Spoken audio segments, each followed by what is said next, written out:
Bismillahirrahmanirrahim. Our today's lecture is about thermal conductivity. So thermal conductivity basically क्या है? Heat की conductivity या heat का flow from one point to another point. As we know that heat flows more rapidly in conductors as compared to insulators.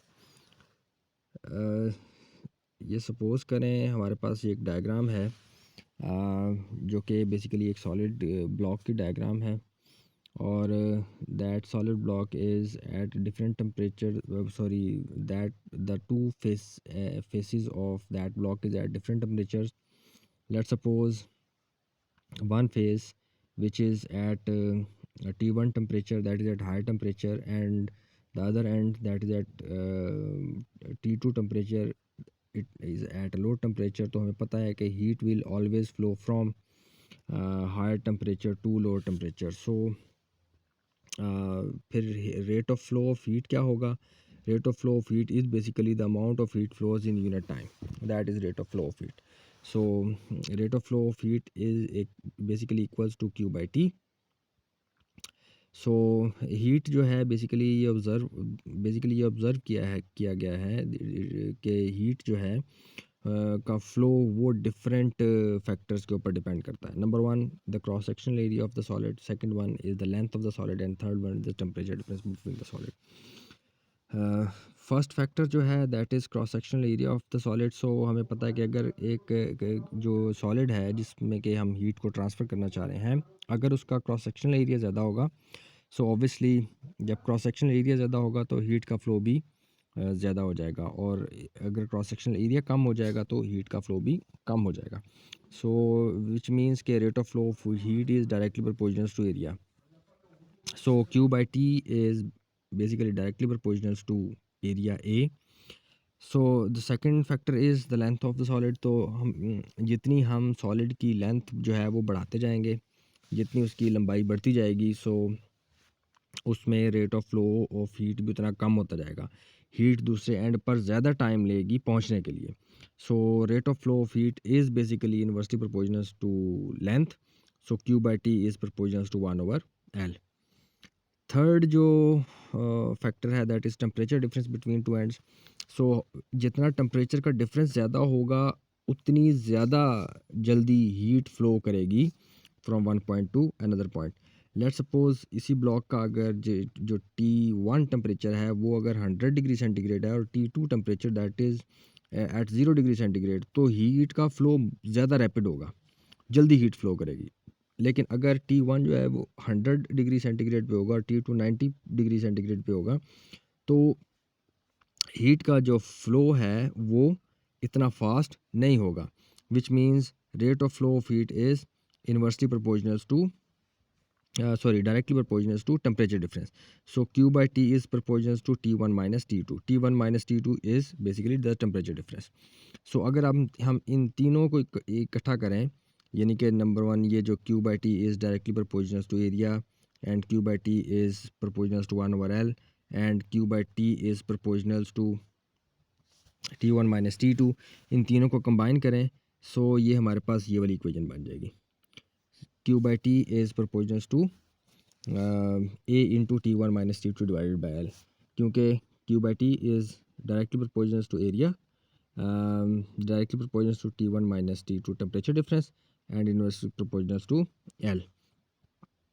So rate of flow of heat is equals to, हमें पता है कि जब भी हमें sign of proportionality को remove करके equality लगाना होता है तो एक कांस्टेंट मस्ट पुट करना होता है. सो Q by T is equals to K, that is constant proportionality A T1 minus T2 divided by L. Here K is the constant of proportionality and this is known as the thermal conductivity of the solid. ये एक table है जिसमें कि different materials की जो है वो thermal conductivity जो है वो दी है. फॉर एग्जांपल एयर की 0.026 है, एलुमिनियम की 2.45 है और इसी तरह बाकी भी इसमें गिवन है.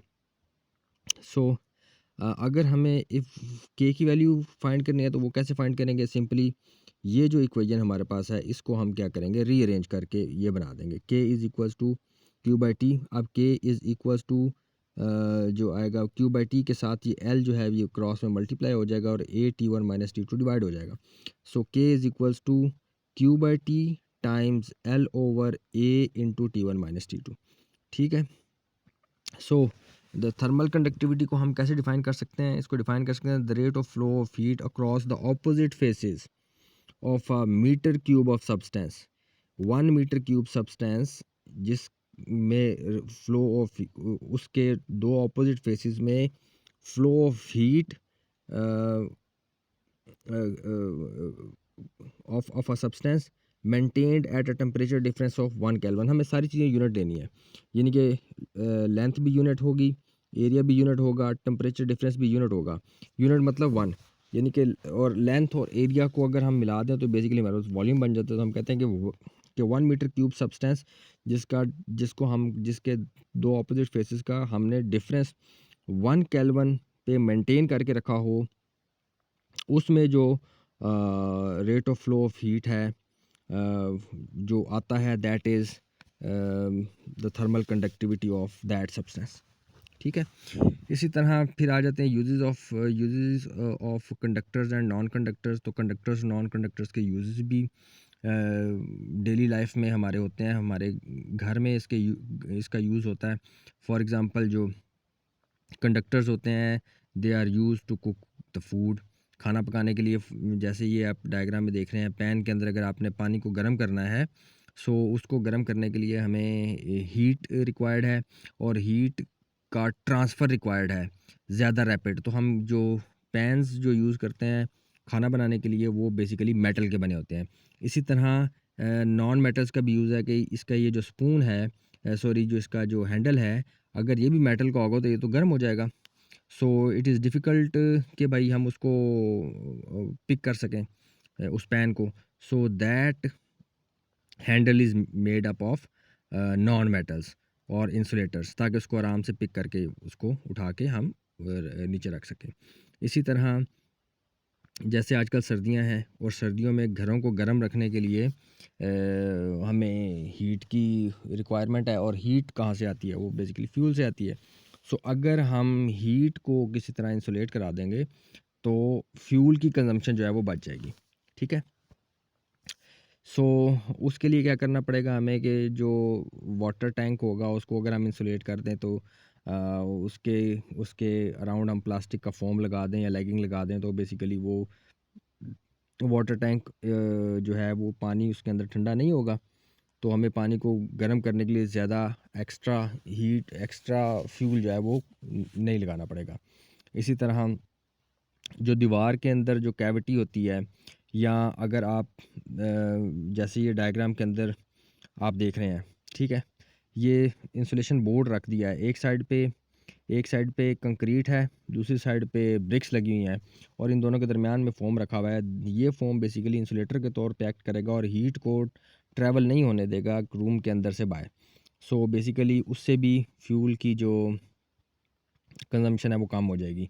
इसी तरह डबल ग्लास विंडोज़ जो हैं वो यूज़ की जाती हैं घरों के अंदर, ताकि डबल ग्लास विंडोज़ के अंदर क्योंकि एयर ट्रैप हो जाती है और एयर एक बैड कंडक्टर है या इंसुलेटर है, तो वो हीट को फ़्लो नहीं होने देती। ठीक है।